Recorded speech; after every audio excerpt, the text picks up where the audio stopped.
Você já parou para pensar que tudo aquilo que chamamos de meu, minha casa, minha cidade, meu planeta, pode ser só uma morada temporária? Seja bem-vindo a este instante de reflexão profunda. Aqui, seu coração vai se tornar lar para uma verdade urgente. Nós não somos donos dessa terra. Somos inquilinos. Passageiros viajando por este corpo de planeta, habitando uma casa de sentimentos, de escolhas, de responsabilidades invisíveis. Maíse Braga entrou na alma com um convite que dói superar. Olhar para dentro, cuidar do que está ferido, plantar luz onde estiver escuro. A terra lá fora revela os estragos de quem esquece que existe também uma terra dentro de si, nosso coração, nossa alma. Hoje, nesse vídeo, vamos mergulhar nessa mensagem. De que somos passageiros desse imóvel, e que cada segundo conta. Preste atenção, porque o que você vai sentir e pensar aqui pode mudar o seu modo de viver, de amar, de deixar sua marca no mundo. Assista até o fim, e permita que essa urgência sintonize com você. Que alegria estar aqui com vocês. Cada vez que nos encontramos para pensar sobre nós mesmos e a nossa tarefa no mundo, é uma hora privilegiada. A hora em que a nossa alma é convidada a rever o destino, e infelizes de nós se nós não aproveitamos essa oportunidade para conhecer muita gente, para saber dos outros, para nos abrir para o outro e levar aos nossos trabalhos de origem toda a informação que nós possamos dar.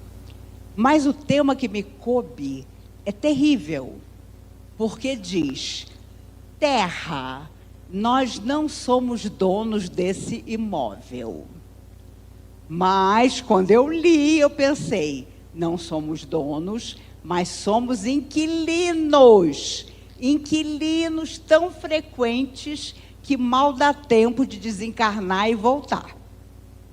Então, na verdade, nós precisamos pensar, mais uma vez, o que nós fizemos até hoje de nós mesmos.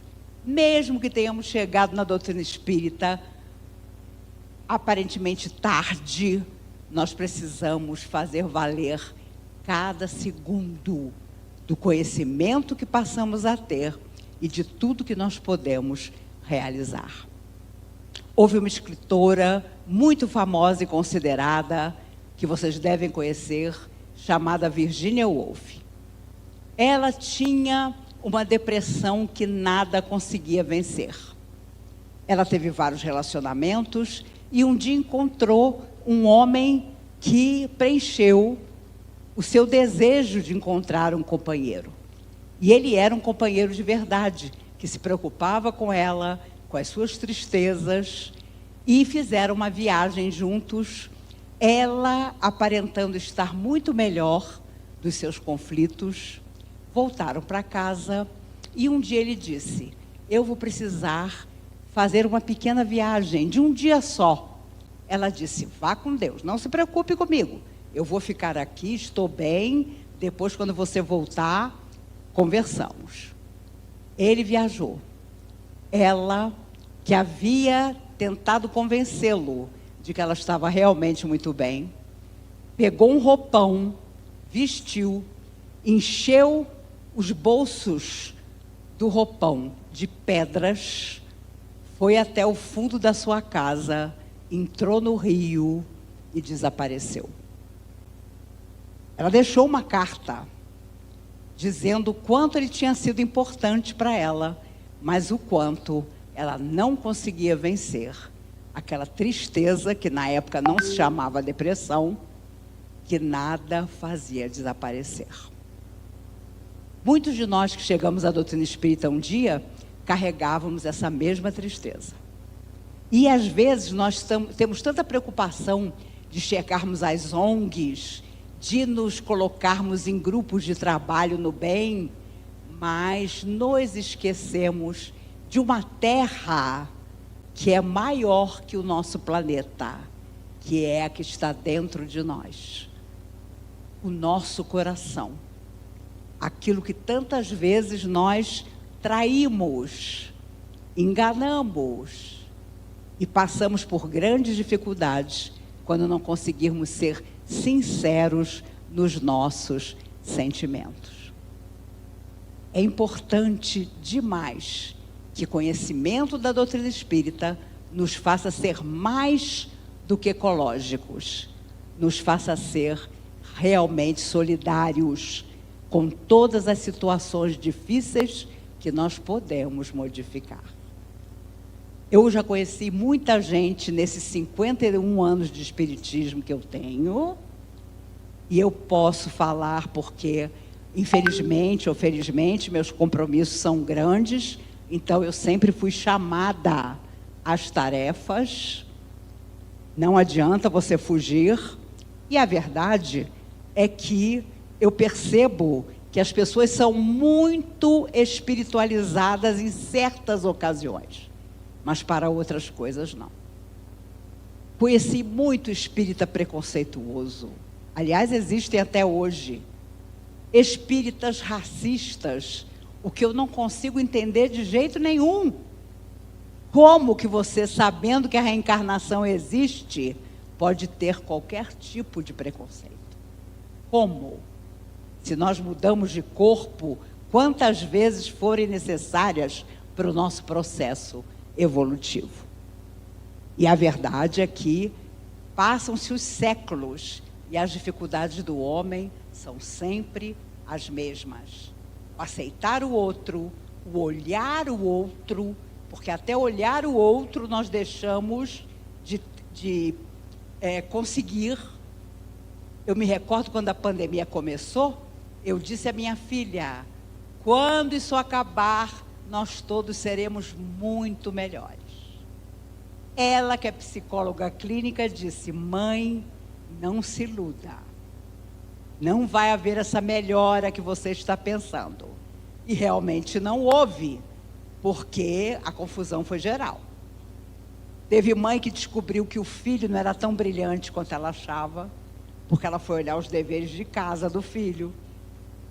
Houve casais que descobriram que não se gostavam como achavam que se gostavam, e por aí vai. Então nós precisamos saber que a cada dia estamos sendo chamados a transformar a Terra. Mas não adianta falar de terceiro milênio, como tanta gente anda falando, se esse terceiro milênio só vai chegar quando estiver portas adentro do nosso coração. Não duvidemos disso. Se não começar de cada um de nós, não haverá terceiro milênio. Por isso perguntava a Chico Xavier, quando que você calcula, Chico, que vamos começar a ter uma terra de pessoas regeneradas? E ele dizia, uns 200, 300 anos. Olha só, e era Chico Xavier. E há quem diga, não, o terceiro milênio já começou, crianças de luz estão voltando. Olha, confesso a vocês, eu sou tão endividada que até agora eu só encontrei capirotos. Vocês sabem, mistura de capeta com garoto. E o pior, depois da palestra, é que junta a mãe para dizer assim, olha, Maíse, conversa com meu filho, ele é um ser iluminado. Aí eu olho para a criança, né, tentando ver. A mãe diz, você sabe, ele é tão iluminado que eu já tive que tirar ele de 4 escolas. Aí você vê que a iluminação está na falta de educação, na falta de disciplina. Ah, meu filho não aceita regra nenhuma. Então você tem um problema muito grande. E hoje as crianças e adolescentes têm enorme dificuldade de entender as regras de uma família, de uma casa. E nós vamos ter grandes dificuldades, porque aquele que em família não aprende, do outro lado da porta não será nada. Mas eles acham que serão, que vieram para serem especiais. E existem aquelas lembranças, aquelas coisas que acontecem que fazem a gente acreditar. Uma vez, há anos atrás, um casal católico, depois da palestra na comunhão, foi me procurar. A filha de 6 anos estava com eles. Ela me apontou um papel, calada. Quando eu abri, ela tinha desenhado eu e ela, de mão dada, atravessando um campo de girassóis. Eu falei, como é seu nome? Ela falou, Alice. Eu olhei e falei, nossa, mas que lindo que você está me dando. Você desenhou eu e você passeando. Os pais católicos, irritados de estarem ali, o pai disse a ela, conta, Alice, fala para ela. Ela calada. Aí a mãe, minha filha, nós viemos aqui para isso, fala com ela. Até que a menina olhou para mim e disse, é que eu contei para eles que antes de eu nascer, eu já frequentava a comunhão e assistia às suas palestras. Olha, aquele pai e aquela mãe brancos, da surpresa de escutar a filha dizer, eu quero assistir a palestra da Maíse Braga. E aí, eles tinham chegado há pouco em Brasília, e o pai, quem é a Maíse Braga? Ele trabalhava no Banco do Brasil, perguntou. Aí o pessoal disse, a Maíse vem fazer palestra aqui de vez em quando. Ela é tão doida que não cobra nada. As pessoas acham mesmo que você vai falar em banco de graça. Todo mundo acha que você é meio maluca. Mas vejam, a menina sabia, lembrava que assistia às palestras antes de nascer. Então, no fundo, é uma mescla que a Terra atravessa.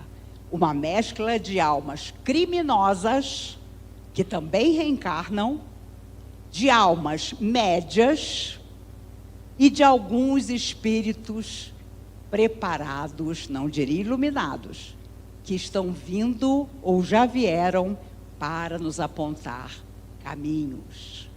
Há quem já esteja construindo o céu na terra, mas não são fáceis de encontrar. O que nós não podemos é acreditar que, preservando a natureza, nós poderemos estar esquecidos desse mundo interior, dessa terra que há tanto tempo nós precisamos cultivar. Se vocês me permitem, eu vou sentar. E por quê? Ah, que maravilha! Quem inventou a cadeira, meu Deus do céu, foi um ser iluminado. Deixa a minha fisioterapeuta escutar que eu sentei durante uma palestra. Ela vai dinamizar os meus exercícios até eu cair dura. Meus amigos, houve um homem milionário, o mais rico do mundo, chamado Nelson Rockefeller. Ele tinha tanto dinheiro que não sabia o que fazer com ele. E ele começou a ter crises de tristeza, de melancolia. Claro que era a nossa amiga depressão, mas ninguém falava isso para ele. Na época não existia esse termo. E ele começou a sentir dores pelo corpo. E ele começou a pensar, meu Deus, eu estou morrendo, porque cada dia eu acordo pior. Eu acordo entrevado, dói tudo.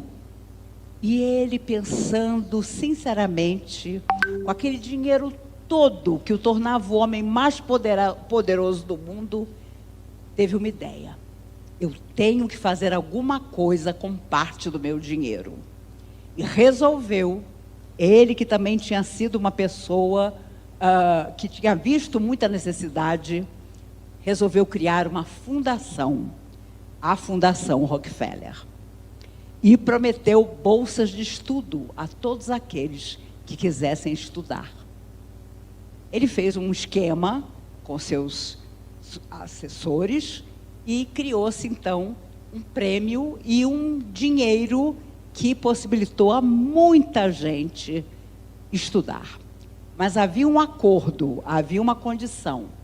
Quando a pessoa se formasse, fosse sobre o que fosse, medicina, engenharia, ela teria que doar 2 anos gratuitos do trabalho dela para quem precisasse. Imagine o sucesso que foi. Uma coisa impressionante. E por incrível que pareça, ele tinha 50 e poucos anos nessa época. À medida que ele fazia o dinheiro dele agir para o bem, ele foi melhorando, melhorando, melhorando, e morreu com mais de 93 anos. Porque ele havia criado um sentido para aquele mundo material impressionante que ele tinha. E a Fundação Rockefeller existe até hoje. Ela patrocina um monte de coisa no mundo, inclusive universidades inteiras. Mas ele encontrou ali o seu destino real, que era tornar aquela angústia, tornar aquela luta interior em coisas produtivas para muita gente. O que acontece até hoje. Porque ele deixou em testamento a obrigatoriedade para os seus descendentes de continuar o trabalho, porque senão não teriam direito à herança. E como era muito dinheiro, os filhos e netos, com certeza, se interessaram em continuar com a fundação. Eu me recordo de Aristóteles Onassis, tinha um filho de 23 anos, um rapaz lindo, que na década de 70 pegou um helicóptero. Ele, Onassis, naquela época, era o homem mais rico do mundo. Mas o helicóptero sofreu um acidente, o rapaz foi levado ao hospital em estado desesperador. E em 8 horas, Onassis mandou vir do mundo inteiro todos os especialistas que pudessem cuidar do filho dele. Mas, ao final do primeiro dia, todos foram unânimes em dizer que não havia jeito, porque o cérebro do rapaz já estava morto. E ele, desesperado, porque o filho era seu herdeiro, sai do hospital e na porta havia repórteres do mundo inteiro, porque então ele era o homem mais rico do mundo, e ele diz: hoje eu aprendi que tudo que o dinheiro pode comprar é barato. Porque ele tinha todo o dinheiro do mundo e não pôde salvar o próprio filho. Mandou desligar a máquina, nunca mais ele foi o mesmo. 2 anos depois, ele teve um derrame e desencarnou. Ficou a filha, Cristina, também profundamente infeliz. Quando nós chegamos à doutrina espírita, se não é por nascimento em família espírita, é por necessidade mesmo, que é o caso de todos nós. E claro, depois de melhorar, alguém nos propõe trabalho. Vamos fazer alguma coisa por você mesmo e pelos outros. Mas geralmente a maioria está muito ocupada para isso. A necessidade levou a pessoa ali. Mas, na hora em que ela foi beneficiada, esquece completamente da situação difícil que viveu e vai viver a vida, até que a vida traz a pessoa de volta para a necessidade. Se nós não nos dedicamos a algo fazer pelo nosso semelhante, o nosso caminho está frustrado em todos os aspectos. E por isso, quando falamos de preservar o planeta, a civilização, o ar, nós estamos falando dessa busca interior de nos encontrarmos com nós mesmos. Eu estava comentando com o pessoal lá atrás que aquela menina que eu admiro, mas nunca sei dizer o sobrenome dela, chamada Greta, aquela adolescente, essa veio de alguma estrela. Ela disse há pouco tempo atrás, olhando para a câmera: você que é pai, que é mãe, você consegue almoçar com seus filhos e olhar nos olhos deles e ter a coragem de dizer: Qual é o mundo que você está deixando para eles? E assim ela termina a palavra dela. Aquilo foi muito impactante. Porque ela sabe muito bem que, teoricamente, as pessoas estão fazendo um monte de coisa. Mas, na prática, muitas vezes não. E isso é muito sério. Porque é óbvio que uma hora a Terra, como planeta, vai ficar danada da vida conosco e aprontar. Maremotos, terremotos, vulcões, tudo que às vezes acontece é uma reação da energia desse planeta que nos acolhe. É um planeta de provas e expiações? Ainda é. Mas extraordinariamente, das coisas menores às estrelas, existe a proteção das forças do bem, das forças maiores a nos apoiar. Dependerá sempre da nossa sintonia. Uma vez o Chico atravessava de ônibus para ir ao trabalho um grande campo de girassóis. E todo dia dentro do ônibus ele olhava pela janela aqueles girassóis e fazia uma prece. Oh, meu Deus, que campo lindo de girassóis. Obrigada, Senhor, por essa alegria de ir para o trabalho e ver esses girassóis aqui. Um dia, o ônibus furou o pneu. Era um ônibus tão velho que o motorista pediu para todo mundo descer, porque ele tinha que consertar. O Chico se afastou um pouquinho, ele vê sair do campo de girassóis 2 jovens espíritos desencarnados. E eles se aproximaram e disseram: nós queríamos te agradecer, porque todo dia você passa aqui e lança a sua prece sobre os girassóis. E nós 2 somos os responsáveis por esses girassóis. Até os girassóis, humildes do meio do caminho, tinham protetores que foram agradecer ao Chico as preces que ele fazia quando passava ali. Imagine nós, seres criados para a beleza e para a perfeição. Tudo que se discutir aqui, hoje, amanhã, nós precisamos pegar o melhor para nós. Para passar aos nossos filhos, aos nossos netos, a certeza de que tudo que nós doamos à vida, ela nos devolve. A vida são nossas escolhas, são nossas decisões, sabemos todos. Por isso é tão importante, mais do que sermos ecológicos, sermos verdadeiros cristãos. Quando Jesus veio à Terra, a mulher não significava nada. E ele traz as mulheres para o Evangelho. O primeiro a trazer as mulheres com seu valor para o Evangelho. E as mulheres romanas, que secretamente admiravam o Evangelho, escondido dos seus maridos poderosos, depositavam moedas no avental das suas criadas para que elas levassem até os cristãos. Jesus sabia muito bem disso. Ele conhecia tanto a alma humana que dos 12 discípulos, aquele que tomava conta do dinheiro era Judas Iscariotes. E Jesus sabia quem ele era. Sabia que cada centavo de moeda ele manteria ali. Nós, às vezes, nos deixamos levar pelas questões da matéria. Quem aqui já não prometeu? Se eu ganhasse um dinheiro grande, eu ia ajudar fulano, ia ajudar Beltrano, ia ajudar o lar não sei da onde. E o Chico costumava dizer, quando a nossa vida material fica muito boa, a primeira pessoa que nós vemos necessitada somos nós mesmos.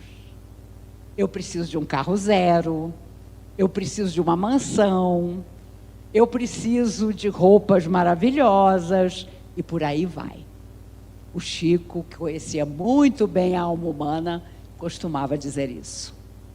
Aliás, Chico era uma alma tão extraordinária que em séculos não surgirá outro. E, certa feita, há muitos anos atrás, ele numa máquina de escrever e Valdo Vieira na outra, dentro da mesma sala, tirando cópias da psicografia que haviam feito. Entra um besouro pela janela, pousa na máquina de escrever de Valdo Vieira. Valdo Vieira, que era médico, com quem a espiritualidade tinha o plano de que André Luiz, através da sua mediunidade, trouxesse a ciência para doutrinar. Ele deu um peteleco no besouro e o besouro caiu. O besouro não desistiu. Voltou para a máquina de escrever do Valdo. O Valdo deu outro peteleco e o besouro caiu quase morto. Da terceira vez, o besouro foi esperto. Pousou na máquina do Chico. O Chico pegou o besouro com todo cuidado, se colocou na frente do Valdo Vieira e disse: ah, meu amigo besouro, eu e você somos iguais. A vida pode nos dar peteleco, mas nós sempre nos erguemos novamente. E jogou o besouro pela janela e o besouro saiu voando. Aquele dia ficou muito claro quem era o colaborador, quem era Chico Xavier. Porque até um besouro ele era capaz de, com carinho, tirar do chão e fazer voar novamente. Isso não é ecologia? É uma ecologia transcendente da alma que sabe que todo ser, um dia na pátria maior, vai contar a nossa história. Vai dizer quem nós somos, quem nós fomos na Terra. Eu confesso a vocês que só pela generosidade do Paulo Maia e dos organizadores, eu fui convidada para estar aqui. Porque eu e a natureza temos uma dificuldade. Tudo que eu coloquei de planta na minha casa morre. Morre de verdade, de não ter salvação.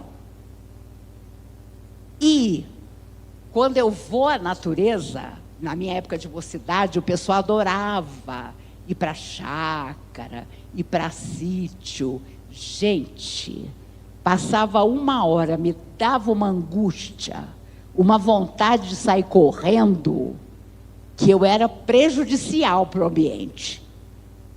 Eu, no instante, dava um jeito de ir para casa. Mas, pela generosidade desses amigos, eu aqui estou para lembrar a todos nós que um dia nós prestaremos conta, não só dos atos, dos pensamentos, dos sentimentos, mas também do quanto nós deixamos no coração do nosso próximo em lembrança, em lição. Felizes de nós, olhando para o lado de lá, olhando do lado de lá para cá, as pessoas se lembrarem de nós com carinho e com saudade. Mesmo que seja, nossa, eu conheci um maluco que falava que reencarnação existia, que não existia morte, não tem problema. A pessoa podia até achar que nós éramos malucos, mas estávamos com a razão. Porque continuaremos a voltar para esse planeta enquanto houver afinidade de energia com ele e enquanto não tivermos cumprido, neste planeta especificamente, a nossa parte. Vamos um dia voar no espaço, livres, mas por enquanto a nossa estrada é aqui. É a incompreensão, é a solidão afetiva, é o outro que não nos ama como nós queremos ser amados, é o outro que não nos entende, mas vamos seguindo de preferência com alegria. Lembrando André Luiz que dizia: alegria é a única coisa que você pode dar sem ter.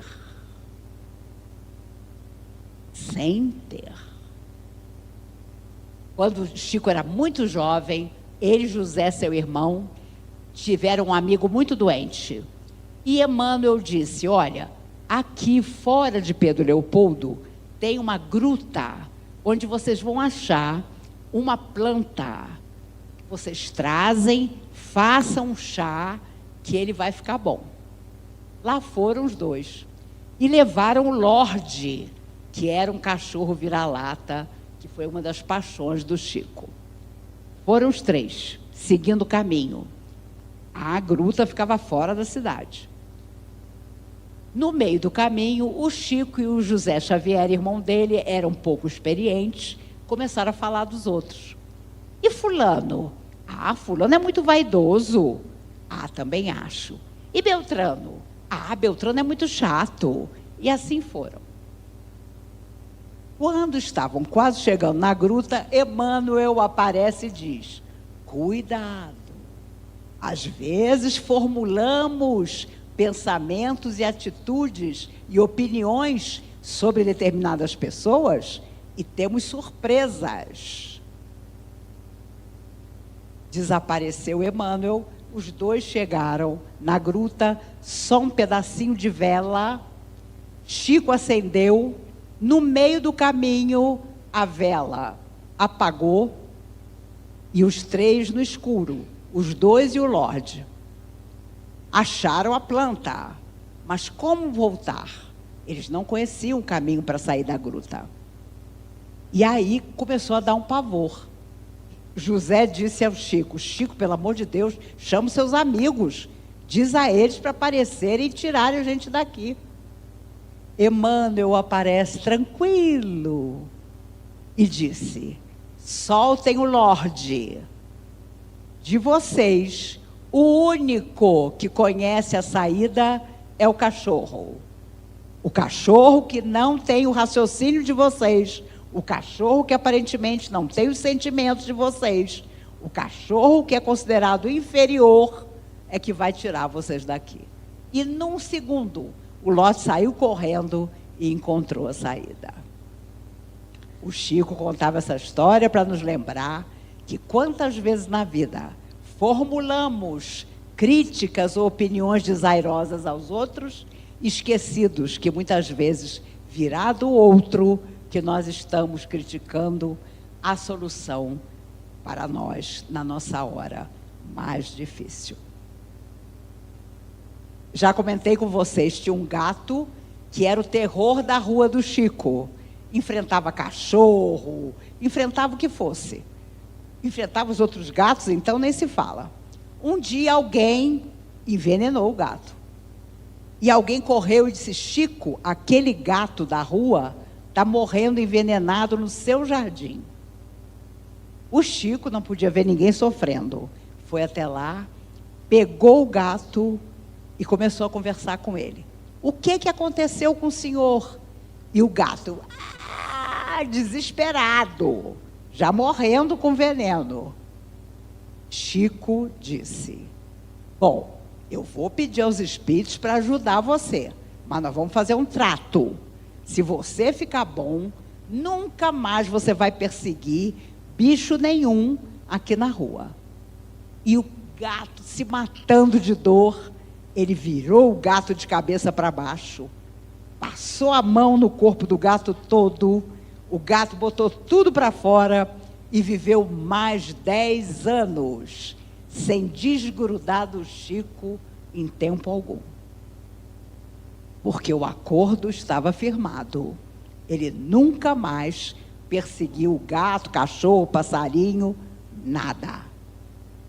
As almas nobres, as almas que ao nos encontrar, nos deixam felizes, nos envolvem numa energia carinhosa, são essas. No auge da nossa tristeza, no auge do caminho que não aparece para nós, elas surgem, nos fazem ficar felizes e vamos seguindo em frente. Se eu podia desejar alguma coisa, é que sigamos em frente. Talvez desanimando de vez em quando, mas sem desistir jamais. Desistir nós já fizemos em outras vidas. Nessa, não há mais tempo para desistir. Não importa qual seja a nossa idade física, não importa as lutas que o nosso corpo traga, vamos continuar. Porque um dia alguém virá nos buscar, sairemos desse corpo de carne suaves, se Deus quiser, dormindo. Que é a morte maravilhosa. Uma vez eu contei isso numa palestra e uma senhora depois veio falar comigo: Maíse, joguei fora todas as minhas camisolas velhas. Só comprei camisola bacana, porque se eu morrer dormindo, eu vou sair do corpo linda. Gente, quando eu cheguei em casa, que eu abri a minha gaveta de camisola, tinha do Piu-Piu, do Mickey, do Frajola. Aí eu falei para os espíritos: vocês já estão acostumados comigo, né? Me levem assim mesmo. Me levem assim mesmo. Obrigada, meus amigos. Que Jesus nos guarde a todos. Eu já encontrei hoje tantos amigos queridos desde a hora que eu cheguei. E eles ficam me abraçando e dizendo: deixa eu pegar um pouco da sua energia. Mal sabem eles que eu roubo a energia de todo mundo. E aqueles amigos que nunca desistem, eu costumo brincar dizendo: mas você ainda está aqui.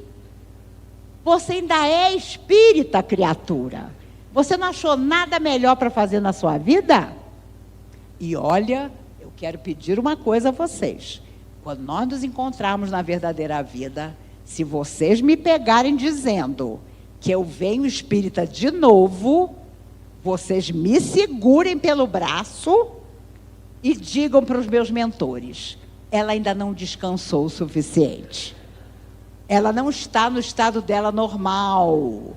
Vamos deixá-la descansar um pouco.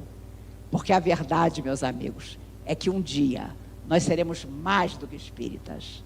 Seremos verdadeiros amigos de Jesus. Essa alma perfeita que dirige o planeta Terra.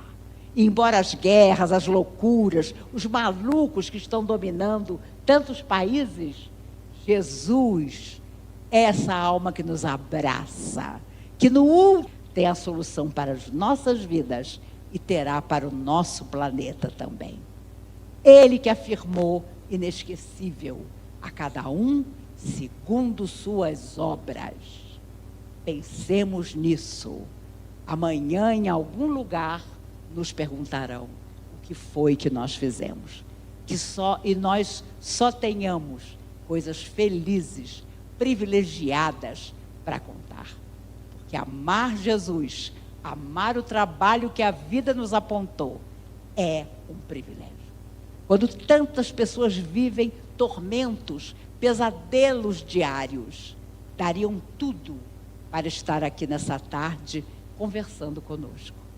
Que nós possamos nos encontrar muitas vezes e que cada vez que nos encontrarmos em algum lugar, nós estejamos ainda melhores do que estamos hoje. Não nos esqueçamos nunca de agradecer a Deus todos os dias pela oportunidade de mergulhar mais uma vez num corpo de carne e poder dizer todos os dias: eu posso, Senhor, eu posso, porque confio em Deus, confio em Ti. Sejamos super ecológicos, vamos cuidar do planeta, cuidando de nós. Que Jesus nos guarde e nos abençoe, hoje e sempre. Muito obrigada. E agora, neste fim repleto de revelação, repito: somos temporários, caminhantes. Não importa quantas posses, quantas realizações, quantas aparências, se esquecemos da essência, nos tornamos inquilinos vazios. A terra que somos, dentro de nós, exige sinceridade. A terra lá fora reflete nossa convivência, nossa fraternidade ou nossa arrogância. O alerta é claro. Não espere uma catástrofe planetária para despertar para sua cruz interna. Cada gesto importa. Uma oração, uma palavra justa, uma ação concreta para o outro. Que você se lembre hoje, e todos os dias, de cuidar da sua terra íntima. de regar amplitudes, de alimentar luz, de ser semente. Porque o verdadeiro terceiro milênio não está lá fora, está no presente do seu coração, manifestando-se nas suas atitudes. Se essa mensagem tocou você, permita transformá-la em ação. Compartilhe essa luz com quem precisa ouvi-la. Deixe nos comentários o que ficou pulsando em seu coração. Se inscreva, permaneça nessa jornada conosco, respirando esperança e responsabilidade. Ame Jesus, ame sua missão.